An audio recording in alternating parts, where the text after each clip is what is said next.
Para sa mga mahilig sa mga kwentong aswang, subaybayan ang aming bagong channel, Sitio Pangil. Pasukin ang nakakakilabot na mundo ng mga aswang. Like and subscribe. Sitio Pangil.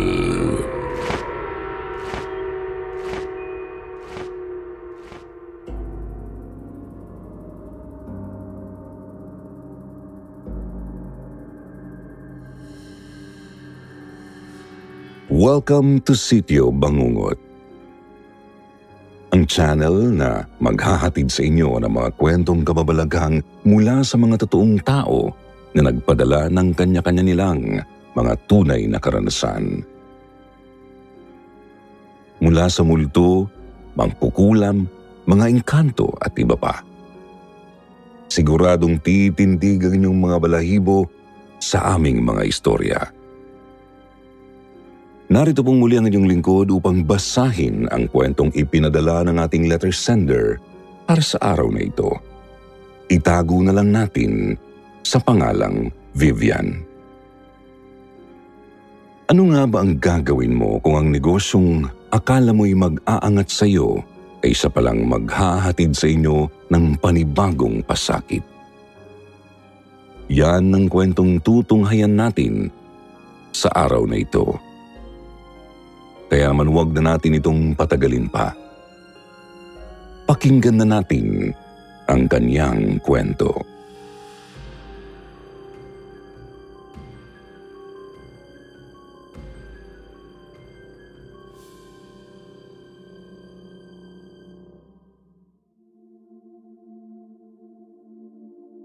A very, very pleasant day to everyone, especially po sa lahat ng mga taong bumubuo sa napakagandang channel na ito ng Sitio Bangungot dito sa YouTube.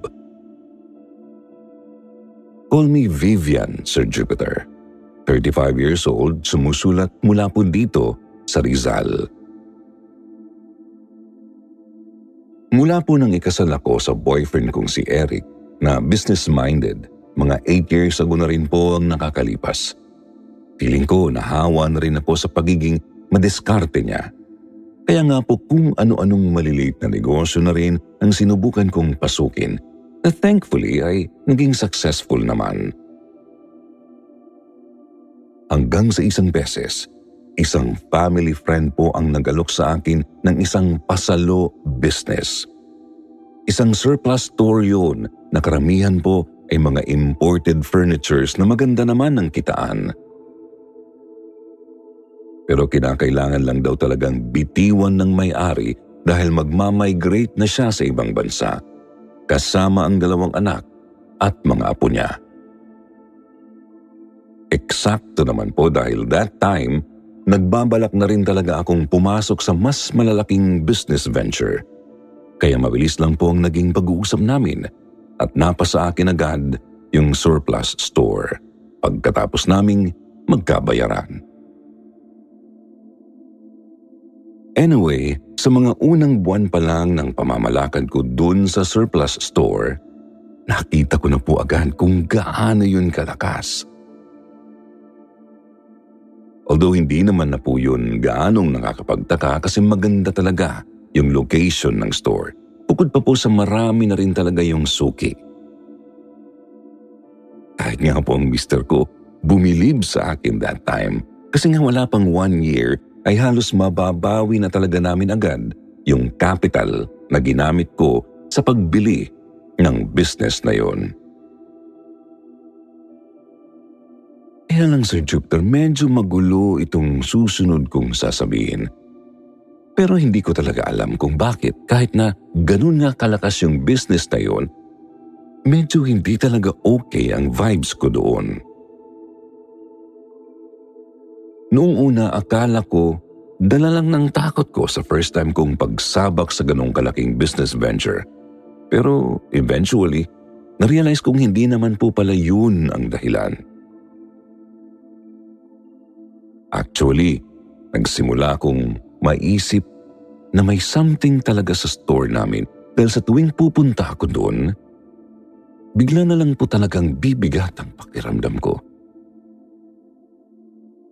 Tapos maya-maya niyan, lalagnatin na ako. Hanggang sa parang pinupukpok na ang ulo ko o kaya parang may sobrang bigat na bagay akong pasan-pasan sa likuran ko. Tapos nung isang beses na naisipan kong magpahinga at ang mister ko naman ang tumao doon sa tindahan namin, ganun din ho ang naramdaman niya. Kaya nung mga sumunod pang araw, nagdagdag na talaga kami ng tao doon para minsan lang kaming kailangang dumalaw. May mga pagkakataon din, Sir Jupiter, na kahit po yung mga staff namin, pati na rin ang ibang customer, sinasabing may batang babae raw silang nakikita dun sa store. Palagi raw sumisilip-silip, tumatakbo-takbo raw sa buong tindahan.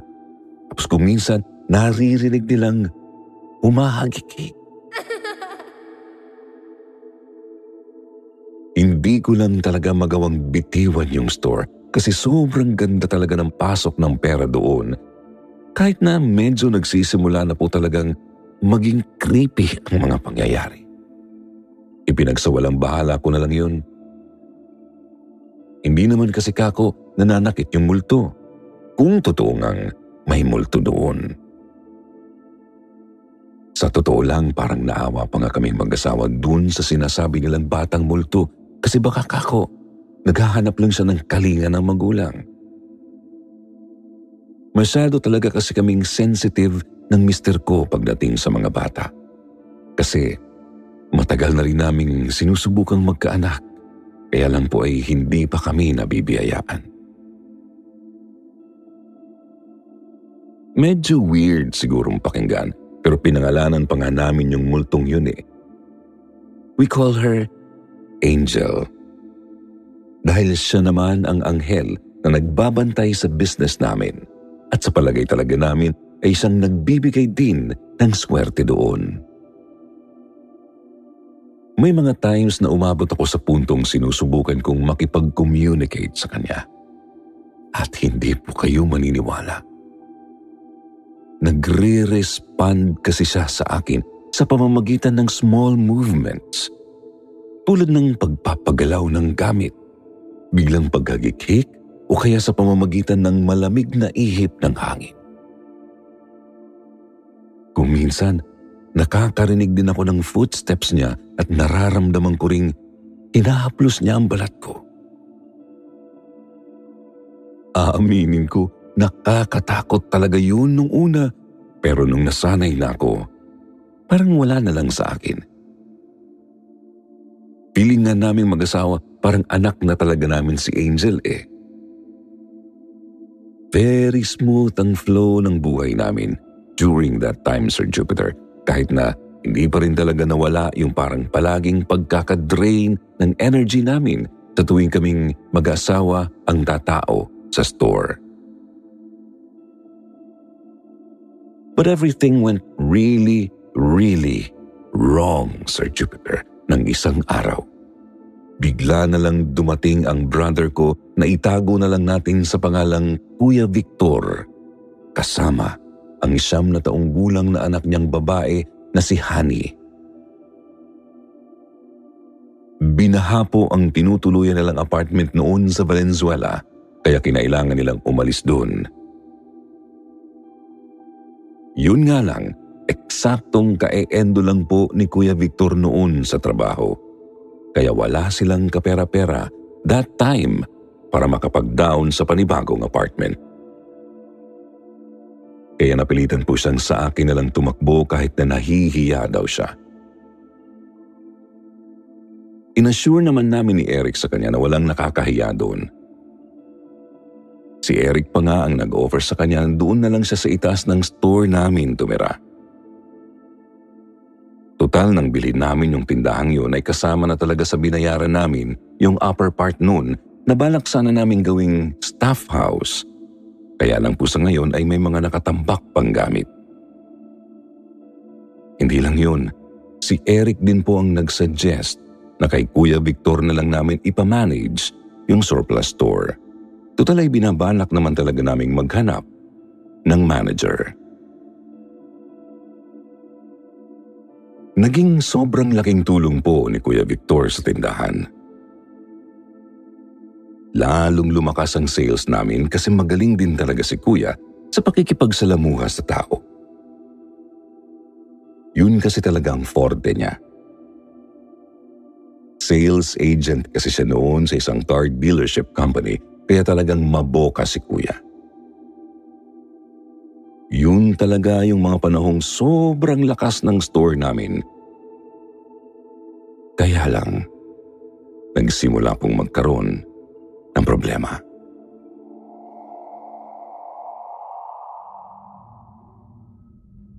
Isang beses inabangan talaga ako ni Kuya Victor na bumisita noon sa store namin.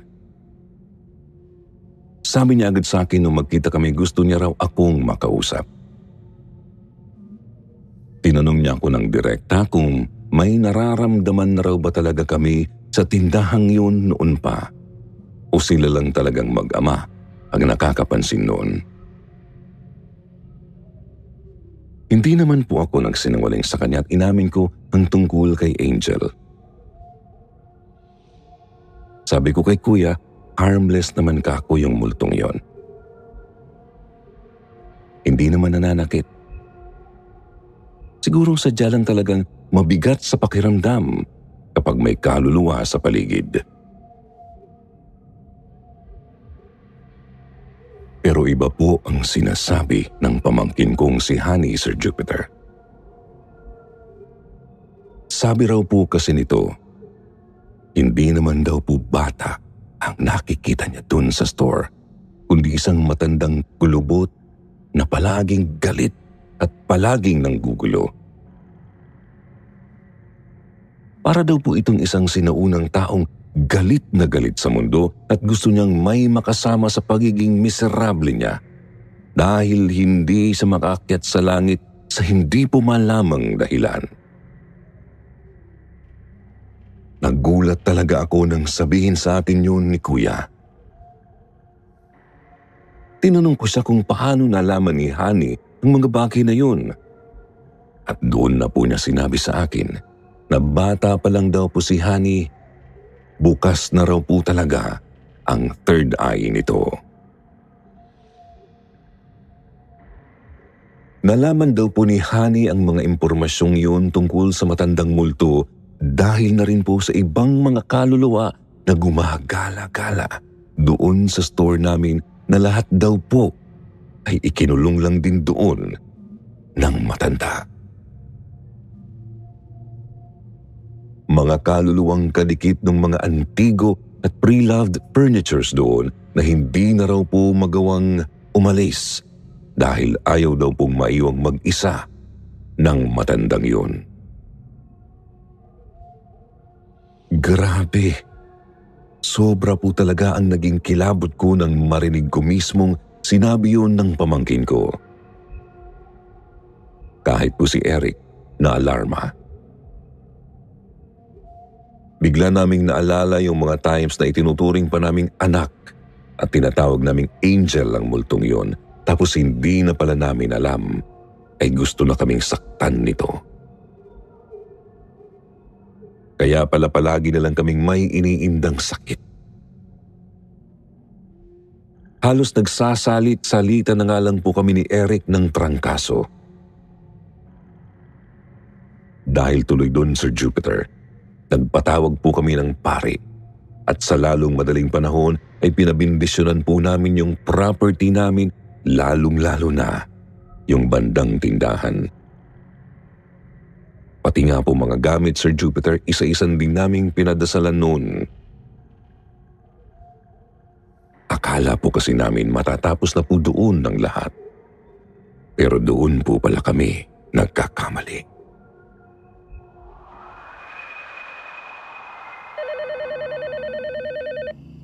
Right after po naming pabindisyonan kasi yung tindahan, kinagabihan noon, tinawagan po ako ni Kuya Victor. Siguro mga bandang 11:45 na yun. Tarantang-taranta po ang boses ni Kuya Victor sa kabilang linya. Ang sabi niya sa akin, pumunta daw po kami ni Eric dun sa kanila.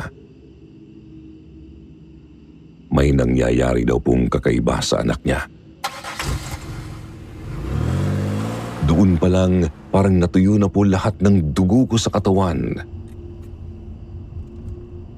Alalang-alala ako noon sa pamangkin kong si Honey, kaya grabe ko rin pong aryahin noon si Eric na bilisan niya kako ang pagdadrive niya. Kahit na ang totoo po, halos palipa rin na ni Eric yung kotse namin noon.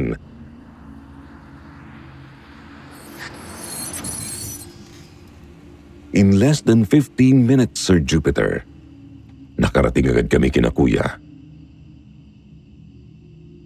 Alam niyo po yung feeling na para ka nang mahihimatay sa kaba. Ganun po ang nararamdaman ko nung makita kong patay ang lahat ng ilaw sa loob at labas ng store. Sarado naman po yung gate, kaya lang nagtataka ako kasi pati yung kalsada, madilim din. Wala pong sindi yung street light sa buong hanay na yun. Sobrang creepy talaga. Piling ko anumang oras may makikita akong sobrang nakakatakot at hindi nga po ako nagkamali doon.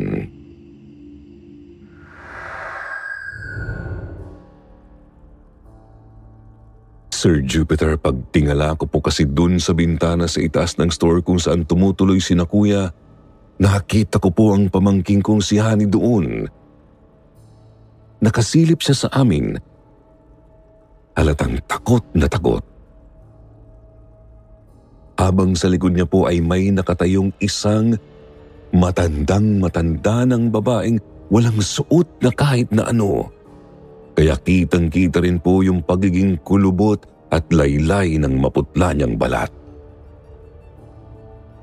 Kagat-kagat ng matandang yon ang buhok ni Honey, Sir Jupiter, kaya kung titingnan ay para pong nakalutang yung buhok ng pamangkin ko.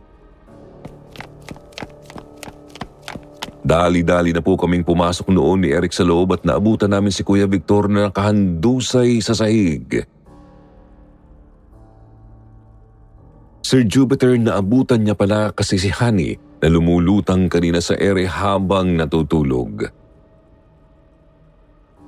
Nang subukan niya raw po itong hilahin pababa ay bigla na lang daw pong bumangon ang anak niya, tapos bigla siyang hinagis nito kaya siya nawalan ng malay.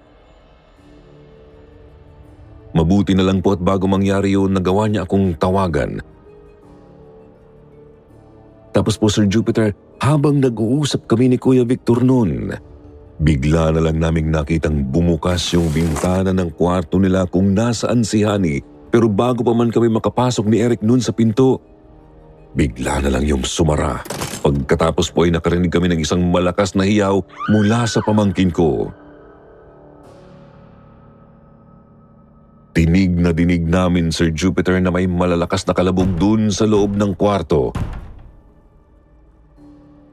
Parang pinaghahampasan po ang katawan ni Honey dun sa mga pader, kaya lalo po akong nataranta. Iyak na ako ng iyak noon, kaya ang ginawa namin ni Eric, tinadyakan niya yung pintuan at bigla yung bumukas. Nakita namin si Honey, Sir Jupiter, nakabitin na dun sa may kisame. Wala naman siyang sinasabitan, pero halatang may nakahawak po sa dalawang braso niya. Umiyak bigla si Honey. Sabi niya sa akin, galit na galit daw po yung matandang multo kasi pinaalis daw po namin yung kasama niya. Pinalaya daw po namin sila, kaya ngayon mag-isa na lang siya. Ayaw niya raw po mag-isa, kaya kukunin na lang daw po niya si Honey para hindi na siya malungkot pa. Doon po biglang pumasok si Kuya sa kwarto. Naglumuhod siya doon, Sir Jupiter, tapos nakiusap siyang huwag daw pong saktan ng anak niya. Sabi niya, siya na lang daw ang kunin, huwag daw ang anak niya. Talagang grabe na ang iyak ko noon kasi awang-awa ako sa kuya ko. Piling ko tuloy kasalanan ko. kung bakit napunta sila sa ganong sitwasyon. Hindi ko ma-imagine na pagkatapos iwan ng kinakasama niya si kuya para sa ibang lalaki, ganun pa ang mararanasan nilang mag-ama. Sinisi ko talaga ang sarili ko that time. Mabuti na lang, Sir Jupiter, itong asawa ko palagi lang kalmado sa mga ganung sitwasyon.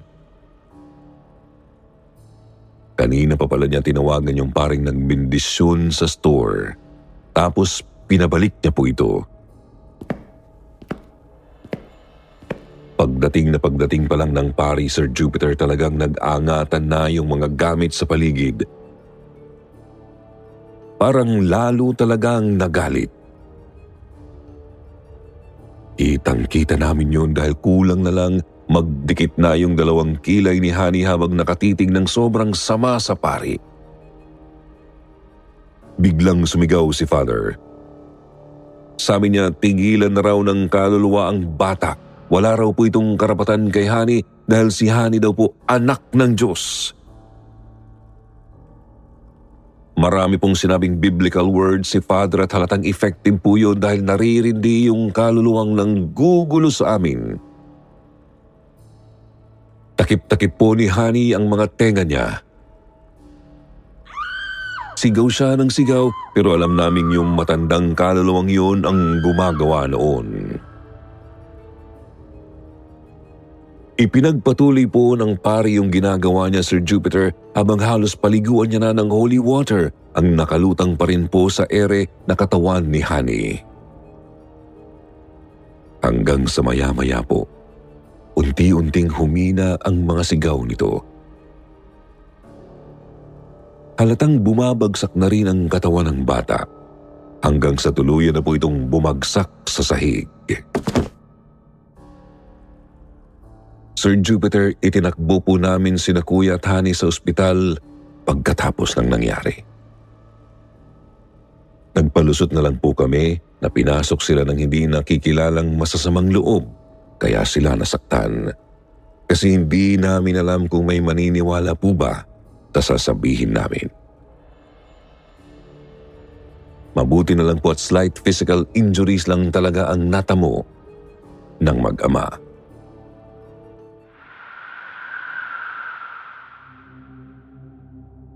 Sa amin na po namin sila pinadiretso pagkatapos, Sir Jupiter. Simula po nang mangyari yun, hindi na ulit namin binuksan yung store. Hanggang sa nagdesisyon po akong ibenta na lang ulit yun. Ngayon po gets ko na talaga kung bakit yun ibinenta ng dating may-ari. Nalaman ko po kasi na yung matandang poltergeist po palang yun, Sir Jupiter. Kasama ng isa sa mga antique furnitures na napunta noon sa store. Yun po yung tukador na inilagay ng dating may-ari sa taas kung saan namin pinatuloy sina Kuya. Hindi raw po pala kasi niya yun ibinebenta dati dahil nga po nagandahan siya. Pero hindi nito akalaing makakaranas siya ng mga kababalaghan dahil doon. Kaya lang po huli na nang malaman niya ang tungkol doon. Kahit itinapon niya na yung tokador, hindi na po umalis yung matanda dun sa store. At hanggang ngayon po ay nanggugulo siya doon. Sir Jupiter, ibinebenta ko po ng bagsak presyo ang property na yon. Di ko na po kasi alam ang gagawin ko dahil ang advice sa amin ng paring inonsulta namin ay iwanan na raw po namin yun at huwag nang balikan. Although, medyo nangihinayang po ako doon. Okay lang kaysa naman po maulit pa yung karanasan naming yon. Sana lang po hindi maranasan ng susunod na bibili yung naranasan namin. Sa totoo lang po may nagkaka-interest na ng property, Sir Jupiter. Kaya lang po ay medyo nakukonsensya ako. Parang gusto ko po kasing sabihin sa kanya ang history noon, kaya lang po baka naman bigla siyang umatras sa pagbili. Pero ang hula ko po, may ideya na rin naman siya tungkol doon. Kasi yung mga taong nakatira po sa malapit doon sa surplus store namin, alam naman nila ang mga pangyayari doon simula pa lang sa unang may-ari. Naging usap-usapan po yun sa barangay nila. Gusto ko na pong matapos ang problema ko. Sa totoo lang, nadidepress na po ako dahil dito. Under medication na po ako ngayon. Sobrang pamumroblema. Kaya nga po si Eric na ang nag-aasikaso ng property na yon. Sana lang kung sakali pong maipalabas sa channel niyo itong kwento ko, huwag akong husgahan ng mga makakapakinig nito. Sobrang gulong-gulo na lang po talaga ako sa mga nangyayari. Kaya sa mga kapwa ko business owner, gusto ko lang pong mag-iwan sa inyo ng maiksing advice kahit papaano. Tandaan po sana natin na hindi lang simpleng risk tungkol sa pera o kapital ang kailangan nating alalahanin sa pagpasok sa isang business. Minsan po may mga hindi may paliwanag na bagay din po tayong kailangang i-consider, lalo na sa pagbili at pag-i-invest sa isang property.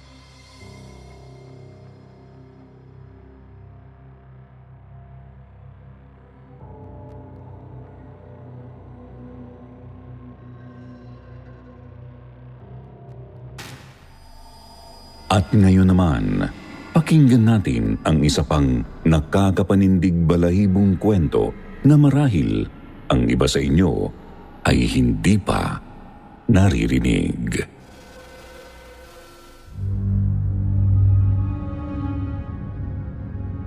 Bangkay sa banyo. Magandang araw po, Sir Jupiter. Ako po si Mirna. Isa po akong kasambahay dito sa Bicol. Retired teacher po ang aking amo at mayroon silang 2 anak. Yung panganay po ay may pamilya na at ang isa naman ay nagtatrabaho sa school bilang teacher. Ang gawain ko lang naman po ay maglinis ng bahay at magluto para sa 2 matanda na lagi nang naiiwan sa bahay. Stay out po ako dahil isang sakay lang naman ang aming bahay. Minsan kapag wala po akong gagawin ay tumutulong ako sa pagtitinda sa maliit nilang sari-sari store. Ito po kasi ang libangan ng mag-asawa. Mahigit 5 buwan na po akong naninilbihan sa pamilya nila. Minsan po kinausap ako ni Ma'am Linda na samahan siya sa araw ng Sabado hanggang Linggo dahil siya lang daw ang mag-isa sa kanila.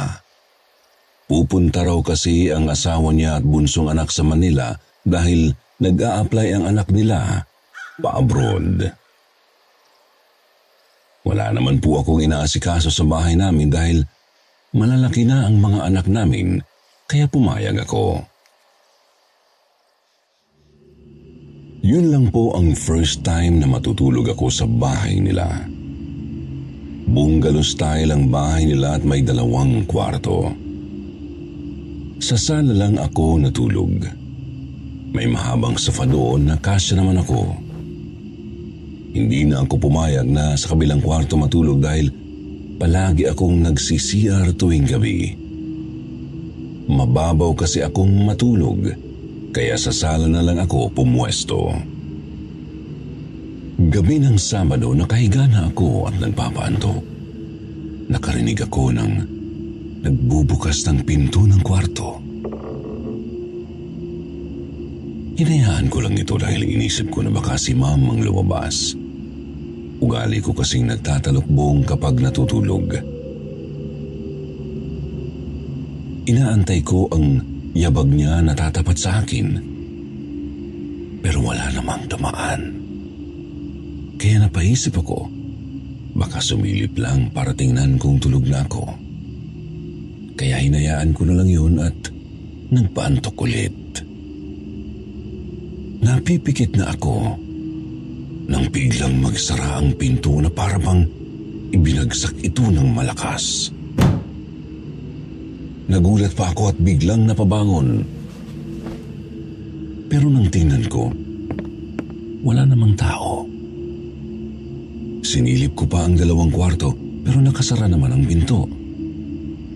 Nainis lang ako kasi nawala na ang antok ko kaya pumunta na lang ako sa kusina para kumuha ng tubig. Pagbukas ng refrigerator, nakarinig ako ng 2 batang naghahakikikan. Para silang naghahabulan. Naramdaman ko pa sila na dumaan sa likuran ko pero nang lingunin ko, wala naman akong nakita. Nawiwirduan na ako pero hindi ko pa rin ito pinansin. Habang umiinom ako ng tubig, narinig kong nagsara ng malakas ang pinto sa CR. Nasa kusina kasi ang CR nila kaya dinig na dinig ko ang kalampag. Nang silipin ko ang banyo, kung gumagalaw ang pinto na para bang ibinubukas ito.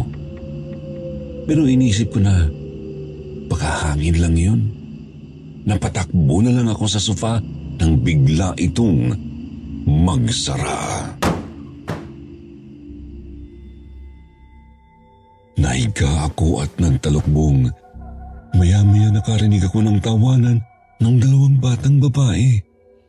Para silang nag-aasaran sa loob ng CR. Kinikilabutan na ako kasi wala namang mga bata sa bahay dahil wala naman silang apo na kasama. Kaya iniisip ko na multo talaga yun. Pero nagtataka ako kung bakit bata. Hanggang sa narinig kong tumakbo ang isa habang umiiyak. Narinig ko pa ang pagpasok nito sa kwarto dahil dinig ko ang pagbukas ng pinto. Tapos nakarinig akong may kumalabog sa CR na para bang may nahulog. Sa sobrang takot ko, halos gusto ko nang ipulupot ang kumot sa katawan ko. Nagtakip ako ng unan sa ulo para hindi ko marinig ang mga ingay. Hindi ako nakatulog ng gabing yun. Nang wala na akong narinig, naupo na lang ako sa sofa at hinintay na mag-umaga. 5:00 na ng umaga. Naabutan ako ni Ma'am na nagkakape na sa kusina. Kinumusta niya ang tulog ko kaya sinabi kong may mga narinig ako. Kitang-kita ko sa mukha niya ang pagkagulat. Namutla rin ang balat niya na para bang kinabahan o natakot pero sabi niya, guni-guni ko raw yun. Wala naman daw siyang nararanasan na ganoon. Ang tagal na raw nila doon na nakatira. Namahay lang daw siguro ako kaya kung ano-ano ang naiisip ko. Sinabihan na lang niya ako na magluto ng almusal para makakain daw kami. Baka raw kasi gutom lang ang nangyayari sa akin. Sinunod ko naman siya habang nagpaalam na maliligo na raw. Maaga po talagang naliligo si Ma'am dahil gusto niya ay palaging nakaredy sa tuwing aayain ng asawa sa mga pupuntahan nito. Habang nagluluto ako, narinig ko na may biglang kumalabog ng CR. Kinabahan ako dahil nasa isip kong naroon si Ma'am sa loob. Inisip kong baka natumba siya o nadulas, kaya napatakbo akong bigla at pinagkakatok ko ang pintuan. Bigla siyang nagbukas ng pinto at sinilip ako sa kagulat na gulat na nagtanong. Bakit ko raw kinakalampag ang pinto? Nagtanungan pa kaming dalawa pero sinabi niyang okay lang siya at naliligo lang. Napakamot na lang ako ng ulo sa kabinalikan ang niluluto ko. Sinapyawan ko pa siya ng tingin nang lumabas ng banyo habang nakatapis ng tuwalya. Dumiretso siya sa kwarto nilang mag-asawa. Maya-maya ay bigla niya akong tinawag. Nang lapitan ko para tanungin kung bakit, tinanong niya ako kung bakit daw ako tawag ng tawag sa kanya. Pero sinabi kong hindi ko naman siya tinatawag. Nang matapos na siyang magbihis ay inayanan niya akong kumain ng almusal. Tahimik lang kaming dalawa, para bang nagpapakiramdaman. Pero hindi ako nakatiis, kaya tinanong ko kung napabindisyonan ba nila ang bahay. Ang alam ko kasi, Sir Jupiter, ni-renovate lang ang bahay nila. Hindi talaga ito sementado, pero dahil nga nakapag-ipon at may sahod sila mula sa pension, unti-unti itong napaayos. Nang magkatrabaho din ang mga anak nila, ay tuluyan na itong ipinagawa. Dati raw kubo ang bahay nila noon. Kaya sabi ko, baka dinaraanan ng multo ang bahay nila. Pero nagalit siya sa akin. Tinatakot ko lang daw ang sarili ko. Wala raw multo ang bahay nila. Kaya tumahimik na lang ako. Nang sumunod na gabi, nakatulog naman ako. Kaya inisip ko talaga na baka namahay lang ako ng unang gabi. Pero nagising ako dahil may kumakalabit sa akin. Akala ko ay si Ma'am. Kaya inalis ko ang talukbong na kumot at tiningnan kung sino ang kumalabit. Nagulat ako kasi nakatayo sa tabi ko ang isang batang babae na parang 5 taong gulang. Sobrang baho ng amoy niya. Di ko maipaliwanag ang amoy. Tapos sobrang dungis niya na parang bang nahulog sa kanal. Tinanong ko siya kung sino siya. Pero paulit-ulit niya lang sinasabi ay, Mama, Mama. Tapos bigla siyang tumakbo papunta sa banyo. Kaya sinundan ko siya doon. Pagpunta ko sa CR, nakita kong nagkaroon ng balon na parabang nalaglag ang sahig. Tapos sigaw ako ng sigaw dahil may nakita akong 2 bangkay ng bata na lumulutang sa Poso Negro. Nag-iiyak na ako at nag-hysterikal. Sigaw ako ng sigaw na tulungan ng mga bata hanggang sa magising ako ng malakas na sampal. Nang mahimasmasan ako, nakita ko si Ma'am Linda at tinatanong ako kung ano ang nangyari. Nanginginig ako sa takot. Nang tingnan ko ulit ang banyo, normal na yun. Wala na yung nakita ko. Inalalayan ako ni Ma'am sa kusina at pinaupo. Inabutan niya ako ng tubig. Saka siya nagtanong kung ano raw ang nakita ko. Umiiling ako pero panay ang tulo ng luha ko. Ayoko magsalita kasi baka hindi na naman siya maniwala. Baka isipin niyang nababaliw ako. Pero nang sabihin niyang huwag matakot at sabihin ko raw ang nakita ko, nagkwento na ako. Kalmado lang siyang nakikinig sa akin. Pagkatapos kong magkwento, saka niya sinabi sa akin ang lahat. Noong nagtuturo pa raw siya sa eskwelahan, iniiwan niya ang 2 niyang anak sa bahay dahil wala siyang mapag-iwanan. Nagbakasyon daw ang yaya ng mga bata. Tiwala raw siya na hindi mapapahamak ang mga anak nila. Ang banyo raw nila noon ay gawa pa sa kawayan at mga tabla lang ang sahig. Pag-uwi daw niya, hinahanap niya ang mga bata. Pero wala raw sumasagot sa tawag niya. Napakatahimik raw ng bahay nila, parang kakaiba. Nilibot pa raw niya ang bahay, pero wala ang mga bata. Sa banyo na lang ang hindi pa niya napupuntahan. Nang tingnan daw niya ito, nakita niyang nasira ang sahig. Bumagsak ito at naroon ang mga bata. Lumulutang ang katawan nilang wala ng buhay. Doon ko naisip na kaya pala ang layo ng agwat ng pagkapanganak ng dalawa niyang anak. Dahil may dalawa pa pala itong kapatid bago ang bunso niya. Ramdam ko sa kanya ang lungkot at pagsisisi. Inamin niya na minsan daw ay naranasan niya rin ang naranasan ko, kaya paulit-ulit niyang sinisisi ang sarili. Napabindisyonan naman ang buong bahay at humingi siya ng tawad sa mga anak nila. Pero hindi pa rin daw siya pinapatahimik. Noon ko na naintindihan ang lahat. Pero wala naman akong magawa. Wala akong maitulong. Bago ako umuwi sa amin, nagtanong-tanong ako sa mga kapitbahay nila tungkol sa mga nakaraan ng mag-anak. Kung alam ba nila ang kwento. Ang nakapagsabi sa akin ay ang mga matatanda na rin.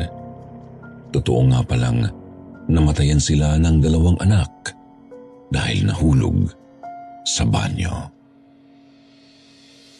Nang makapag-abroad po ang bunso nilang anak, gustong ipetisyon ang mag-asawa pero ayaw nila. Bukod daw sa matanda na, ayaw nilang iwanan ang bahay. Sa tingin daw kasi nila kaya hindi pa umaalis ang multo ng mga bata, ay baka raw hinihintay sila nito. Hindi nila ako masisi, Sir Jupiter, nang magpaalam ako sa kanila na hindi na ako mamasukan sa kanila. Aatakihin talaga ako sa puso dahil sa takot.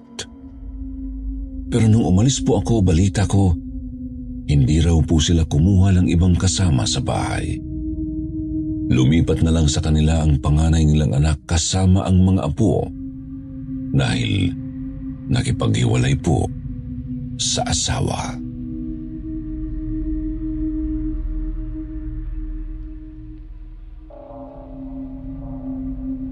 Bangkay sa gubat. Ako po si Nicole. Ang ikikwento ko po ay karanasan naming magpipinsan noong kami ay mga bata pa. Mga nasa edad na 17 na po kami noon. Meron po kaming taniman ng pinya sa bundok. Tuwing araw po ng linggo ay nagpupunta kami para mamitas ng bunga at ititinda naman yun ng nanay namin sa palengke. May kalayuan po ang lupa namin sa bundok mula sa bahay, kaya nagbabaon kami ng pananghalian. Pagdating namin sa taniman, namimitas na agad kami ng mga hinog na pinya para pagdating ng tanghali, ay tamang pahinga na lang dahil mainit. Habang namimitas kami ng pinya, may nakita ang pinsan kong si Abby na grupo raw ng taong naglalakad. Pasikreto pa niyang itinuturo sa amin, kaya kami naman ay sabay-sabay na napatingin sa itinuturo niya. Nakita nga namin ang parang grupo ng katutubo na naglalakad. Ang 4 na pinakaunang naglalakad ay may pasan na duyan. Parang may nakasakay doon na tao, pero balot ng tela ang buong katawan. Kaya nagtataka kami kung ano ba ang ginagawa ng mga taong yun. Hapon na nang kami ay magpasyang umuwi. Mga bandang 3:00 kami umalis para hindi abutan ng dilim sa bundok. May dala kaming mga pinya. Mabagal lumakad ang kalabaw namin na naghahatak ng kariton na may lamang pinya. Habang kami ay naglalakad pa uwi, nagkakatuwaan pa kami, nagkakantahan para maging masaya ang paglalakad. Nadaanan namin ang isang katutubo na nakatayo lang sa gilid. Seryoso ang mukha niya, kaya bahagya kaming napatahimik. Para kaming kinilabutan sa itsura ng lalaki. Nang malagpasan namin siya, palihim kaming lumingon sa kanya. Pero nagulat kami kasi wala na agad siya doon. Nagtanungan pa kami kung saan nagpunta o saan dumaan. Pero dahil hindi na namin mahagilap, hinayaan na lang namin. Nagkantahan ulit kami para masaya hanggang sa may makita kaming puno ng langka. Naagaw ng pansin namin ang mga bunga nito. Nangangamoy na rin ang iba dahil hinog na. Kuminto kami at nilapitan ang puno. Wala naman kasing nagagalit dito sa amin kapag kukuha ng bunga. Kasi nga minsan, nabubulok na lang sa puno. Nang lumapit kami, ang daming langaw yung bunga na nabiyak na sa kahinugan. Pinitas naman namin ang ibang bunga. Kinuha namin yung hinog at hilang-hilaw na pwedeng gulayin. Nagbibiruan pa kami, nagpapasalamat sa may-ari ng puno kahit hindi kami nakikita o nadidinig. Maya-maya ay nakita ng pinsan kong si Toby na sa kabilang puno ay may isang bunga na balot ng tela. Malaki yung bunga. Nagtutulakan kami sa tuwa kasi naka-jackpot nga kami. Nilapitan namin agad ang bunga. Napansin namin na nagpapalitan yung mga langaw. Mula doon sa langka, tapos sa bunga na balot ng tela.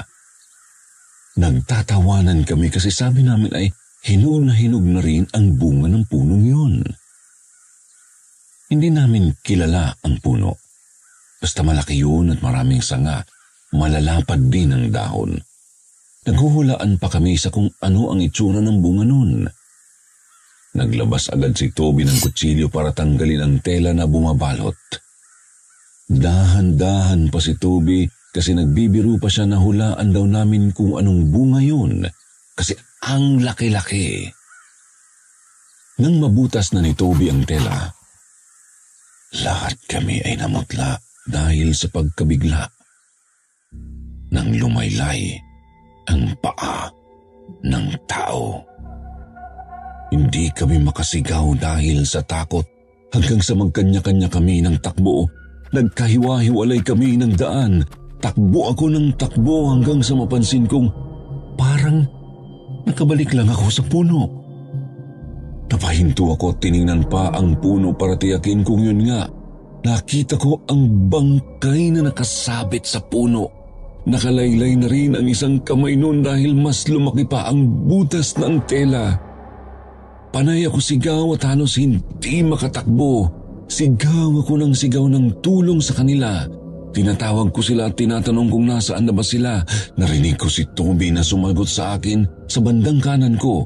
Tapos nadinig ko din si Abby, saka si Andrea na nasa kabilang banda naman.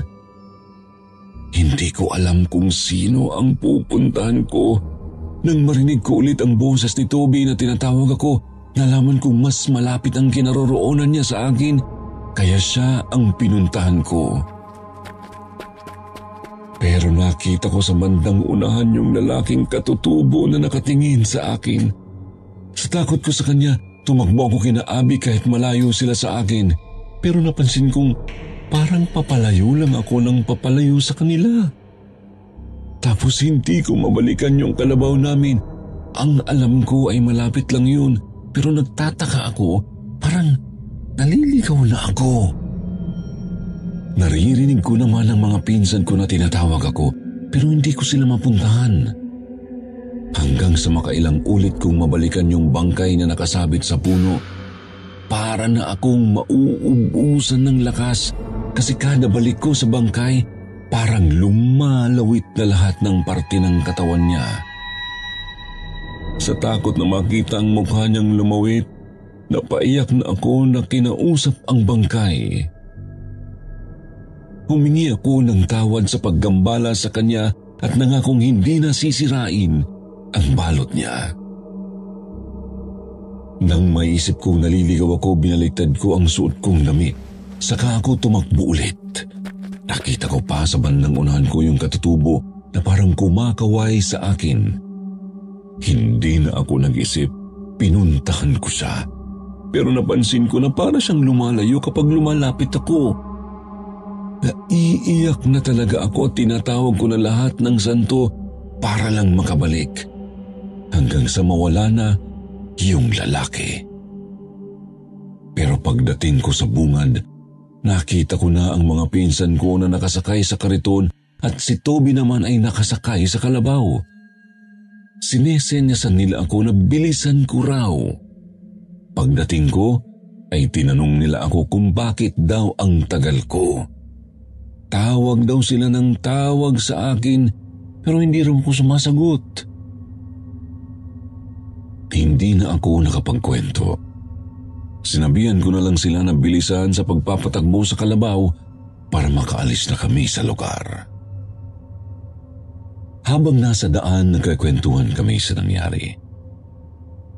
Doon ko nalaman na naligaw rin pala at sinundan lang din nila yung katutubong lalaki kaya nakabalik sila sa kariton namin.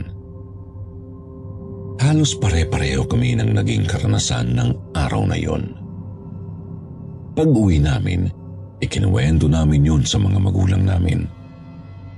Tinatawanan lang ako ng tatay ko pero ang sabi niya, naranasan din daw ng tiyuhin ko ang nangyari sa amin. Talaga raw may nagpapakitang mga katutubo sa bundok. Ang sabi nila, kapag tuluyan ka raw naligaw, di ka na makakabalik dahil alay daw yun ng mga katutubo sa inang gubat. Para maging proteksyon daw nila. Pero yung lalaking katutubo, mabait daw yun. Ayaw daw nito na may ginagawang alay. Nalaman ko na matagal na palang kwento yun sa amin noon pa. Dahil noon daw, ganoon maglibing ang mga katutubo sa amin. Ang sabi pa nila, baka raw yung lalaking nagpapakita ay multo ng bangkay. Madaming kwento-kwento kaming narinig, pero hindi namin alam ang totoong side. Basta ang alam ko lang, totoong nangyari sa amin yun. Mula din noon, hindi na kami pinapupunta sa bundok nang walang kasamang nakatatanda sa amin. Hindi na rin kami nangunguha ng bunga na hindi namin tanim.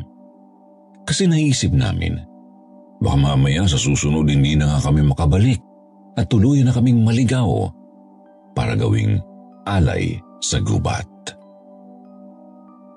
Si Andrea ang pinakatakot sa amin. Nilagnat siya nung gabi. Pinatingnan siya sa albularyo, pati kami ay pinatingnan na rin.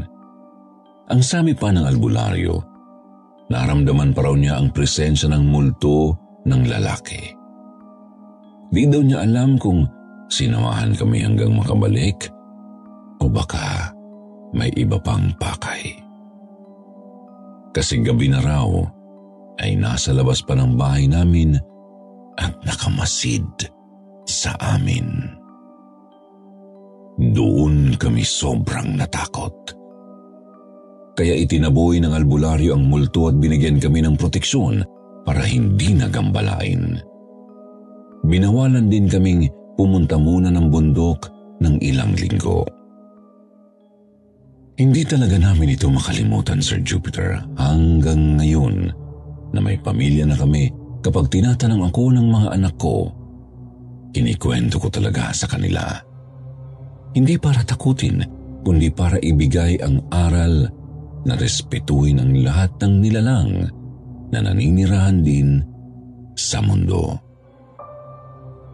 Kasi hindi lang talaga tayo ang mga nakatira dito. Yan lamang po ang kwento namin.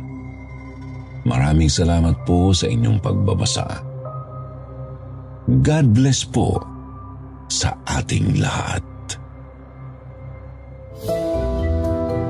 Oras na naman po para sa ating shoutout portion. Shoutout going out to Rads Makburi ng Zamboanga City, kay Leia ng QLD Australia, kay Charlene Viajidor. Hi at shoutout din kay Aleja Grace from Singapore. Mula naman sa Bulacan si Zaiha Bermilo. Daniel Valencia Antonio of Canlubang, Laguna. Hi po sa inyo. Hi at shoutout kay Giano, Joanna at Ben ng Quezon Province. Shoutout din kay Vega Riburiano, Gien Traigo, Apple Pen, Jasminum Sambak ng Quezon City, Masha Lo, Glodge Guevara. Shoutout din kay Leo Angelo C. Iliaga at sa kapatid niyang nasa heaven na si Bobby. Shoutout din kay Fernando Ornopia ng Rizal, Jenny Molina ng Malaysia, RMV Parilla at kay Rosario Francisco San Jose. Shoutout syempre sa mga solid KT members, Evan Lee May, Lawrence Avila, Taylor Nuevo, Kagawad Mir Angeline Maulyon, Princess Jane, Tito Odds, Mark Tech Channel, Jap Enrera, Ena Ann, Liza Marie Recentes, Samson Mabalay, Janice, Alona Minaki at Shasha Sudario. Maraming salamat po sa inyong palagiang suporta po sa amin sa Kwentong Takip Silim sa Sitio Bangungot.